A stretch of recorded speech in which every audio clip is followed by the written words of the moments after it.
The first thing she wanted to check was if Yoon-hyuk was missing any limbs. Seeing he was unharmed, she sighed in relief. The daughter felt super awkward. Yoon-hyuk got the mother-in-law's hint. He quickly reassured he was fine. Just then, his fiancée noticed the heart embroidered on his shirt. Her heart froze for a moment, because it was clearly a woman's handiwork. Asking who was looking after him, Yoon-hyuk hesitated at first, but then blurted out, "It's just who you think it is. We've been engaged for 7 years. Have you thought of the fallout?" He actually confessed to liking Shirley. His fiancée told him to wake up. "We're in a political marriage." The fiancé was clear at last. "You like your life." But the month's wedding goes on. Suddenly, Yoon-hyuk felt an unease rising. That's when he realized Shirley was missing. So he searched all around, but she was not seen at the hospital. Shirley got into a man's car. The license plate traced back to a villa in the suburbs. At that moment, Shirley reached Chang-jeon's home. She saw many people looking for Yoon-hyuk. To avoid any wrong ideas, so she called Chang-jeon to pick her up. And seeing he didn't want her to leave, Chang-jeon noted that it's tough for you to stay, right? You know very well he might die because of you. Staying is the best for both you and him. Meanwhile, Yoon-hyuk disregarded his injuries. He was set on finding Shirley, but his fiancée stopped him. She said, "This person isn't your ally at all. Do you know all this?" His fiancée warned him that if caught, it would be over for him. Yoon-hyuk certainly knew from the day he took in Shirley. Surprisingly, Shirley was swayed by Chang-jeon. She even had a good plan to leave Korea, but strangely, the man was just lost in the Christmas gift his girlfriend prepared. In the next moment, he got a strange call. He just exhaled. But out of nowhere, he asked whose phone she used. He was told she was leaving. Yoon-hyuk was confused about where she was going, but Shirley choked up and said, "You know, I was supposed to leave with Chang-jeon yesterday. Now it's come up early." But Yoon-hyuk knew in his heart Shirley's situation must be problematic now. So he asked Shirley to tell him her location, but Shirley immediately refused, saying the car had gone too far. Unbeknownst to him, a person was holding a gun to Shirley.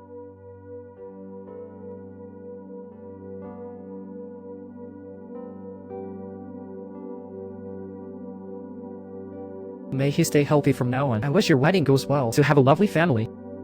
And then forget all our memories." But they signaled her to hang up. Someone in the car snatched her phone. In the chaos, a loud bang was heard. Yoon-hyuk's heart felt twisted and suffocated. 8. But her phone was already off. He couldn't believe it at all.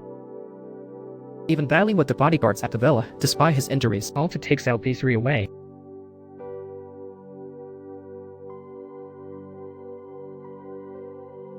And Yoon-hyuk's first question was if Shirley was hurt. Shirley hurriedly asked him, "Are you upset that your wound isn't deep enough? Don't you need a rest? Why are you out in this cold weather? You crazy?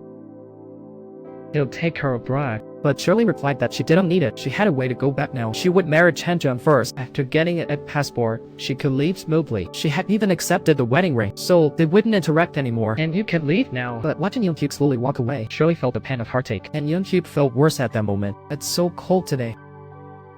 Why if he collapsed by the roadside?" Shirley felt trapped. Inside, Chang-jeon was drinking when he suddenly heard a car starting. Yes, Shirley had run away in his car. She drove while searching for Yoon-hyuk. As she ran to Yoon-hyuk, Yoon-hyuk, without a word, immediately helped Shirley close. He was afraid she might leave him in an instant. She sets the scene for Christmas today. She heads out early to get a gift for Hyun. They even pulled out a gun.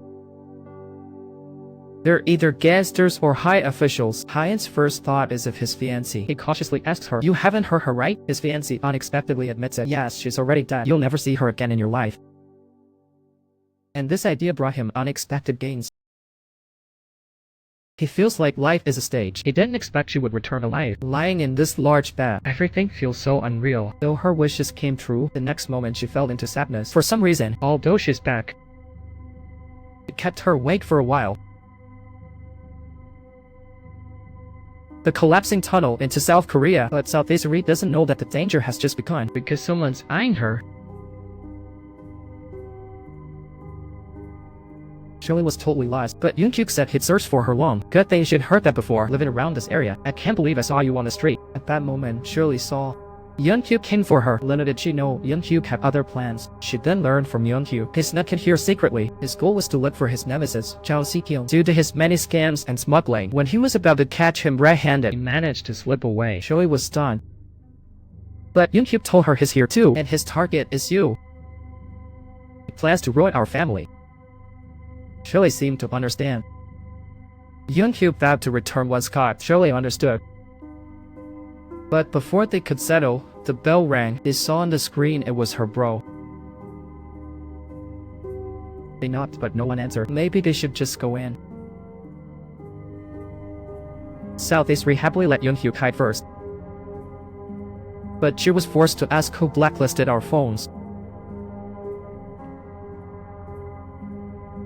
He knows everything about her in North Korea. Let's pretend this never happened. Know that you're in North Korea unclear. If exposed, many people involved will be affected.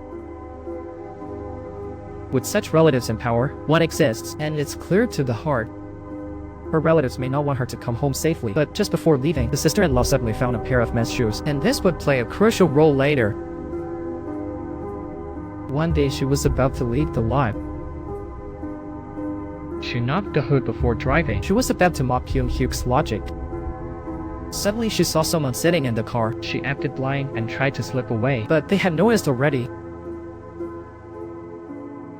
The woman ran ahead, the man chased behind. In a hurry, she dropped her phone. The man quickly lost her. He searched every corner desperately. Meanwhile, Sherry hid in the room, trying to track their moves on cam. At that moment, Jake happened to call her. The man picked up the phone.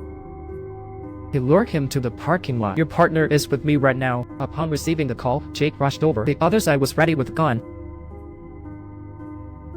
In an instant, the basement was dark. They didn't expect this turn of events. I'm safe here. She told Jake not to trust that guy. That guy has a gun! The next second, Sherry was grabbed. It turned out, Jake used his soldier's sharp hearing. He fixed on Sherry's spot. They managed to dodge danger this time. But little did they know, that guy had already found out Sherry's home. No. Sister. Meanwhile, Sherry received a shocking message. She raced to her goal non-stop. The five from North Korea have come. The female rep urgently told them, you shouldn't be here.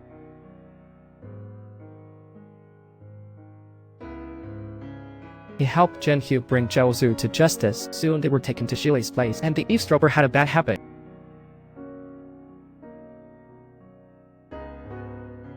That night when Shili got up,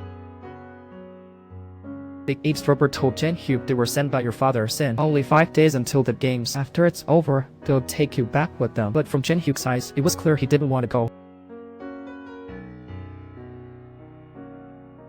And the sensitive eavesdropper seemed to sense a hint of danger. That night while Shili was driving, she suddenly saw cars tailing her. She tried to speed up, but the other cars were faster. They even made her stop. Then, a group of thugs armed with metal rods got out. It was clear they came prepared. Meanwhile, Jin-hyuk was drawn to their turf. A group then started to attack Jin-hyuk.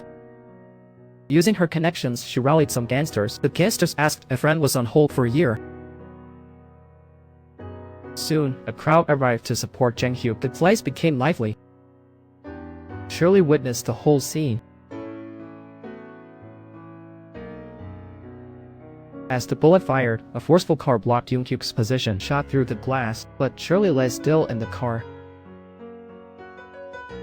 Then he fired several shots at the man. At the moment the car door was open, Shirley fell out of the car.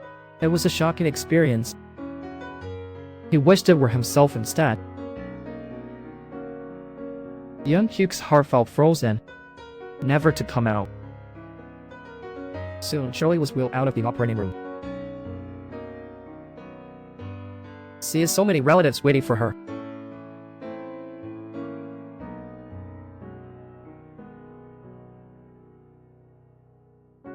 Get out! All of you, get out, no exceptions.